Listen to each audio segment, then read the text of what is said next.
ក100%ដែលរដ្ឋាភិបាលចិនជាមួយនឹងរដ្ឋាភិបាលនៅឯទីក្រុងប៉េកាំងហ្នឹងអ្នកទាំងអស់គ្នាបានផ្ដល់ឲ្យនិស្សិតឆ្នើមជាច្រើនទៅសិក្សានៅឯរដ្ឋធានីនៅឯប្រទេសចិនហើយមានដឹងអត់អ្នកនរគ្នាសាកលវិទ្យាល័យនោះឈ្មោះថាសាកលវិទ្យាល័យធុរកិច្ចនិងសេដ្ឋកិច្ចអន្តរជាតិដែលហៅកាត់ថា UIBE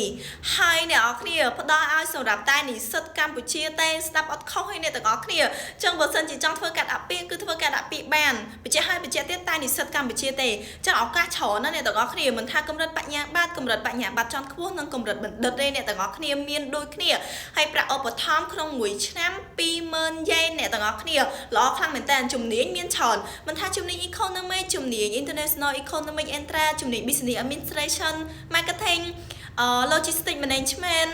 ហើយនឹងអូច្រើនអ្នកគ្នាហ៊ីបអត់អស់ទេអញ្ចឹងបើអ្នកគ្នាចង់រៀនជំនាញផ្សេងអាចលីសមកប្រាប់ពួកខ្ញុំបានពួកខ្ញុំនឹងធ្វើការណែនាំផងដែរហើយអ្នកគ្នាសម្រាប់ការបរិច្ឆេទនៃការដាក់ពាក្យហ្នឹងក៏គៀកដែរអញ្ចឹងបើអ្នកគ្នាចង់ដឹងទៅលើព័ត៌មានកាន់តែលម្អិតអាចទំនាក់ទំនងមួយខាងយើងបានខ្ញុំនឹងដាក់លេខទូរស័ព្ទ Telegram ខាងលើនេះដោយសារតែខ្ញុំអត់អាចនិយាយវីដេអូវែងពេកទេអ្នកគ្នាក៏អត់បានស្ដាប់ច្រើនដែរអញ្ចឹងអ្នកគ្នាបើសិនជាស្ដាប់ហើយដំបូងហ្នឹងមានចំណាប់អារម្មណ៍អីឆាតចូល Telegram ឥឡូវនេះបានពួកខ្ញុំនឹងមាន team គាត់ណែនាំអ្នកទាំងអស់គ្នាទៅលើដំណាក់កាលនៃការដាក់ពាក្យផ្សេងទៅហើយអ្នកគ្នាត្រូវដឹងមួយទៀតការដាក់ពាក្យអាហារូបករណ៍ត្រូវដាក់ឲ្យមុន deadline អត់មានគៀកមែនតើមិនដាក់ទេដោយសារឯកសារគឺគេអត់ងាយពិចារណាទេបើអ្នកគ្នាដាក់គៀកមែនតើអ្នកគ្នា submit មុនអីមុន deadline ទៅគឺងាយស្រួលហើយក៏គេងាយស្រួលនៅក្នុងការពិចារណាទៅលើអាហារូបករណ៍របស់យើងដែរ IELTS TOEFL ASK អីហ្នឹងក៏ជាពាក់បានដែរអ្នកទាំងអស់គ្នាអញ្ចឹងកុំឲ្យឱកាសមួយនេះកន្លងផុតប្រឹក្សាជាមួយនឹង Can Study Pro Center របស់យើងឥឡូវនេះបាន